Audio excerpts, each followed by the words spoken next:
Deus consagra a irmã Mônica da CCB, uma profeta solo contra todos.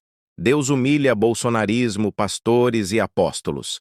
Pela segunda vez, Deus ouve sua oração e manda uma tempestade com raios e trovões, e dessa vez feriu 13 pessoas e alguns graves, causando pânico e desespero entre manifestante bolsonarista.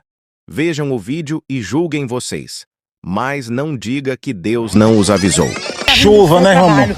Chuva com trovão, Senhor. Em nome de Jesus Cristo, dar a tua resposta nessa noite. Chuva a noite toda, meu Pai, para aquela gadaiada desocupar aquela BR. Estava tudo na grade lá, estava lá perto. Dois lados, por favor. Governo também.